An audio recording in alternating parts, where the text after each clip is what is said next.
The dirt was still fresh on my mom's grave when I saw the pictures. There he was, my husband, laughing and raising a toast at his first love's birthday party. He'd told me he was too grief-stricken to go to my mom's funeral. But staring at that photo, a single image that shattered my reality, I wasn't heartbroken. No, heartbreak was a luxury I couldn't afford anymore. What I felt was colder. Sharper. I was inspired. And in that moment of chilling clarity, I knew I was about to get the most epic revenge a cheating, lying husband could never see coming. Section 1, the Before. Before my world burned down, it was perfect. Or at least, I'd convinced myself it was. My husband, Mark, and I had been married for 5 years. On paper, we were the couple everyone wanted to be. We had the charming house, 2 golden retrievers, even matching hiking gear. Mark was an architect, ambitious and charismatic. The kind of guy who could own a room with just a smile. I was a graphic designer, more reserved, the quiet anchor to his soaring kite. I thought we were a team. He was the dreamer, I was the planner. He was the life of the party, I was the one making sure everyone got home safe. Our life was built on comfortable routines, but underneath it all, there was a hairline crack. A name I tried my best to ignore, Chloe. Chloe was Mark's high school sweetheart. His first love. In the story of Mark's life, she was the chapter that never seemed to end. He promised me it was ancient history. We're just friends, he'd say with a casual wave. It's totally platonic. You have nothing to worry about. And I really tried to believe him. But Chloe was always there. Woven into our social life, a permanent fixture in our friend group. At barbecues, her laugh was always the loudest. At parties, she always seemed to be standing just a little too close to him. There was a current between them, a secret language I couldn't understand but could always feel. It was in the way he'd look at her when he thought I wasn't watching, a flicker of something that was definitely more than friendship. I'd bring it up sometimes, my voice small, trying not to sound like a jealous wife. And he'd shut it down with practiced ease. You're imagining things, he'd say, like he was talking to a child. I chose you. I love you. And because I was so desperate to believe in the life we were building, I'd let it go. Then my mom got sick. My mother was my everything. My best friend, my confidant, my fiercest protector. A whirlwind of energy and unconditional love. She taught me how to bake, how to stand up for myself, and how to love with an open heart. When she was diagnosed with pancreatic cancer, it felt like the sun was ripped out of my sky. The next 2 years were a blur of hospital corridors, chemo, and sleepless nights spent praying for a miracle I knew wouldn't come. And through it all, Mark was incredible. The perfect, supportive husband. He held me when I cried and cooked when I was too exhausted to stand. He'd sit with my mom for hours, reading to her or just telling her stories about his day. I remember one evening, after a brutal appointment where the doctor told us the treatments weren't working, I completely fell apart. Mark wrapped me in his arms, his voice thick with emotion, and whispered, "We'll get through this. I'm not going anywhere. I'm right here, no matter what." I clung to those words like a life raft. His support silenced that tiny, nagging voice in my head that whispered Chloe's name. It proved he was my partner. My rock. It made me feel guilty for ever doubting him. The man who could be so tender, so selfless in the face of our deepest tragedy, could never betray me. He was good. He was mine. I was so wrong. Section 2, The Betrayal. My mother passed away on a Tuesday morning. It was peaceful, if that's even possible. I was holding her hand. The silence she left behind was deafening, a void so huge I thought it would swallow me whole. Mark was there. He held me, he cried with me, he made the phone calls. He did all the things a husband is supposed to do. The next few days were a fog of grief and funeral planning. It's a surreal thing, picking out a casket for the woman who gave you life. I moved through it all like a ghost, relying on Mark to be my connection to the real world. But he seemed distant. Stressed. I'd see him on his phone, stepping into another room for hushed calls. I just figured it was work. His firm was trying to land a huge project, and he was the lead. I told myself he was just trying to keep things from falling apart while dealing with our loss. I even felt a pang of guilt for letting him handle so much. 2 days before the funeral, he dropped the bomb. We were in the kitchen. I was numbly staring at a list of hymns. Mark cleared his throat. "Honey, we need to talk." He couldn't look me in the eye. He just stared at the countertop. "Something's come up at work," he started. "It's unavoidable. The final presentation for the Henderson project. The clients are flying in from Singapore, and the only day they can do it is Friday. Friday.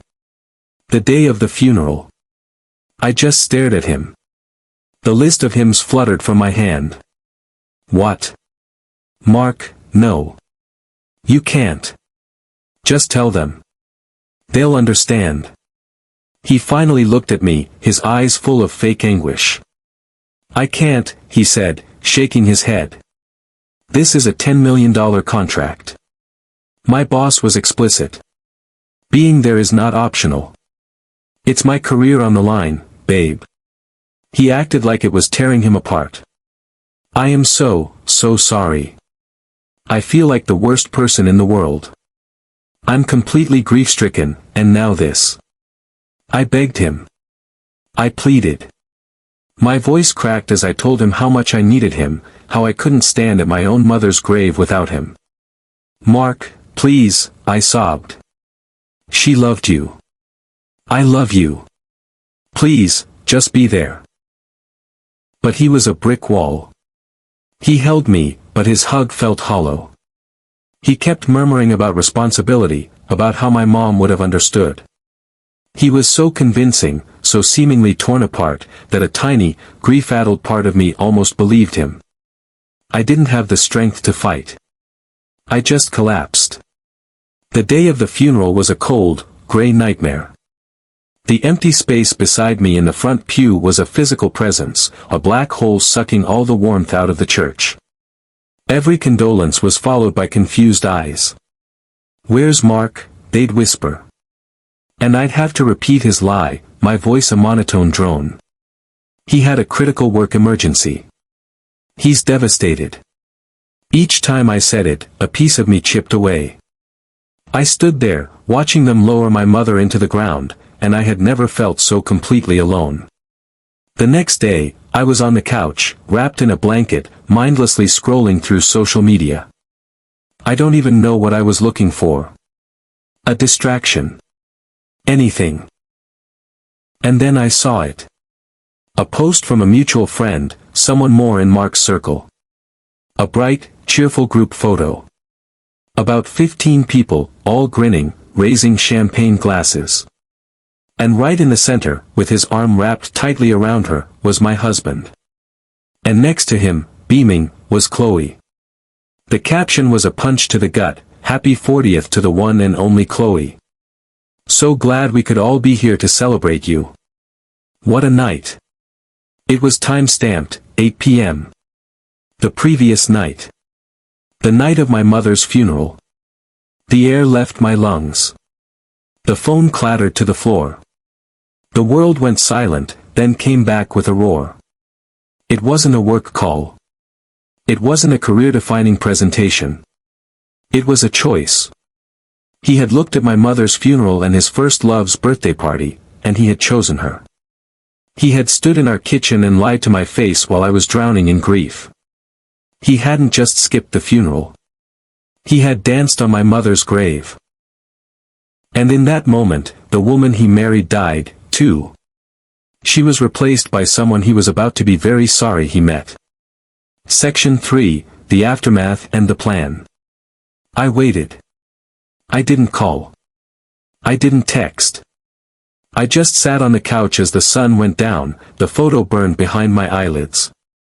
His laughing face. His arm around her. The sheer joy in his eyes, on the day I felt the deepest sorrow of my life. The numbness was gone, replaced by a glacial rage that was terrifyingly calm.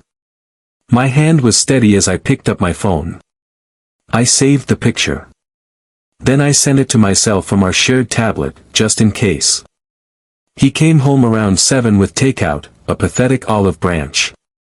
"Hey," he said softly. "How are you holding up?" I didn't answer.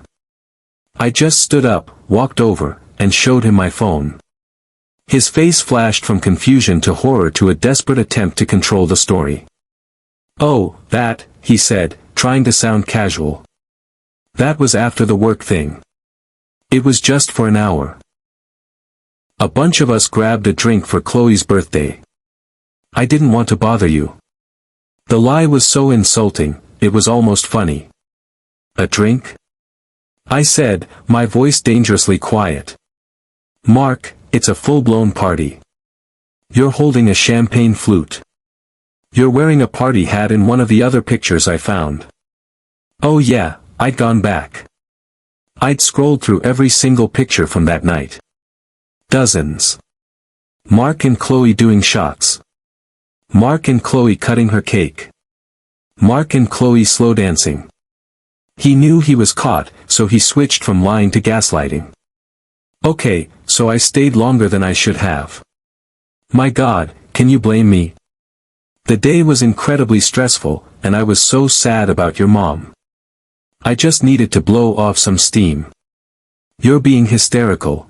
The presentation, this is the grief I repeated, the words tasting like ash. "The career-defining presentation." "Yes, that one," he said, latching onto it. "It was brutal. I was a wreck." "That's funny," I said, my voice like ice. "Because I called your office this afternoon. Brenda, your receptionist, was so sweet. She told me how sorry everyone was for my loss. She also told me the Henderson presentation isn't for another 2 weeks. And the clients are from Dubai, not Singapore." Silence.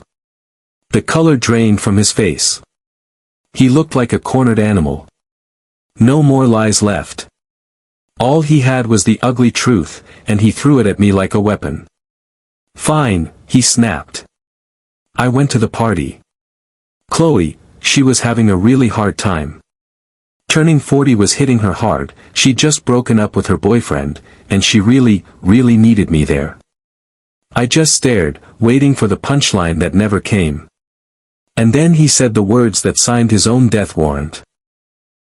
"Look," he said, his voice dropping to a tone of twisted reason. "Your mom, she was already gone. Me being at the funeral wasn't going to change anything. But me being at Chloe's party, it made a real difference to her. It saved her night. Can't you understand that? My love for him didn't just die. It putrefied. I looked at the man I married, the man who promised to be there, no matter what, and saw a weak, selfish, cruel stranger. I didn't scream. I didn't cry. I simply nodded. Okay, I said. I understand. And I walked out of the room. He thought he'd won. He thought I'd accepted his insane logic. For the next 3 weeks, I played the part of the quiet, grieving wife. He had no idea I was plotting his complete and utter destruction. My grief for my mother was a vast, dark ocean. But my rage for my husband, that was a laser. It gave me focus. It gave me a purpose. First, I called a lawyer. The most ruthless divorce attorney I could find. She was practically salivating. "Oh, honey," she said with a grim smile. "We're going to burn him to the ground." My plan had to hit him everywhere it hurt, his money, his career, and his precious social life. First, the money. We had a joint savings account with a little over $100,000 in it. $60,000 of that was an inheritance my mom left me. I also hired a discreet investigator who found what I knew he would, credit card statements for a card I didn't know about. Expensive dinners. A boutique hotel stay. A ridiculously expensive Tiffany's bracelet, bought 2 days before Chloe's birthday. This wasn't a one-time thing. It was a lifestyle. Next, his career. Mark's entire identity was his job. His upcoming presentation was, in his words, the kingmaker. I circled the real date on my calendar in red. Finally, his social life. He and Chloe were the darlings of their friend group. Many of those people at the party knew exactly where I was that night. They knew, and they celebrated with him anyway. They weren't just his friends, they were his co-conspirators. They deserved to be exposed, too. I spent my days gathering ammunition. Every photo, every statement, every word he said. I was no longer a grieving wife. I was a general preparing for war. Section 4, The Revenge. The day before his big presentation, Mark was a nervous wreck, pacing and rehearsing. He was so wrapped up in his own ambition, he mistook my silence for support. At one point, he put his arm around me. Just think, babe. After tomorrow, we can afford any house we want. This is all for us. I just smiled. My D-Day started early. At 9 a.m. sharp, as he was heading to his office, I walked into our bank. Following my lawyer's instructions, I first withdrew the $60,000 from my inheritance. Then, I withdrew the other $42,000, cleaning out our joint account completely. I deposited it all into a new account in my name only and closed the old one for good. Step 1, complete. Back home, I moved like a woman on a mission. I'd already packed my things over the last week. I loaded them into a rental van parked down the street. My clothes, my books, every photo of me, every photo of my mom. Then, I took everything she had ever given us, the quilt from our bed, the crystal glasses, the paintings. I wanted him to be surrounded by the ghost of the woman he'd disrespected. For a final, petty touch, I went to his dresser, took the vintage watch his grandfather had given him, his most prized possession, and sold it at the shadiest pawn shop I could find. I left my wedding rings and the pawn ticket on his pillow, right next to a thick envelope with the divorce papers. Step 2, complete. Now for the masterstroke. I sat down at my laptop, my heart pounding with a mix of terror and power. I opened a new email, a draft I'd been perfecting in my head for weeks. The subject line was simple, regarding the character of Mark, last name. The email itself wasn't emotional. It was a factual, devastating report. To the leadership and team at, firm name. I'm writing to you under difficult circumstances. As some of you know, my mother recently passed away. Her funeral was on Friday, date. My husband, Mark, told me he couldn't attend because he was required at a mandatory, career-critical presentation for the Henderson project. I have since learned this was a lie. There was no meeting. Mark was actually at the 40th birthday party of his ex-girlfriend, Chloe, last name. He chose to go to a party instead of his own mother-in-law's funeral. I believe character and integrity are just as important professionally as they are personally. A person who can lie so easily to his grieving wife shows a fundamental lack of judgment that I felt you, his colleagues, deserve to be aware of. For your reference, I've attached photos from the party and a copy of my mother's funeral announcement. Sincerely. My name. I attached the files, him and Chloe with the champagne, them dancing, the photo of my mom. I took a deep breath. Then I added the recipients, his CEO, his direct boss, the senior partners, and the Henderson project team. Finally, I added a BCC list of about 20 key people from our social circle, the ones at the party and the biggest gossips. His presentation was at 11 a.m. It was 9:55 a.m. I hit schedule send for exactly 10 a.m. I closed the laptop, walked out the front door, and didn't look back. Section 5, The Fallout. I drove to my best friend's house and turned my phone off. I couldn't watch the explosion happen in real time. It wasn't until around 4 p.m. that I felt brave enough to turn it back on. It was a digital hurricane. 37 missed calls from Mark. Dozens of texts, flipping between fury and begging. Where is the money? You ruined me. Please, baby, call me. We can fix this. How could you be so cruel? Chloe is getting death threats, you psycho. Then a call came from a number I vaguely recognized. It was Karen, a junior architect from Mark's firm. I answered. Her voice was a hushed whisper. Oh my God, she said. I don't know if I should be calling you, but you are an absolute legend. She told me everything. The email landed at 10 a.m. sharp and spread through the office like wildfire. Mark had walked into the conference room at 10:50, ready for his big moment, and was met with a wall of silent stares. His boss, a stern, old-school guy, pulled him out of the room. The presentation was indefinitely postponed. The CEO was furious. It wasn't just about the lie, it was about the colossal lack of judgment.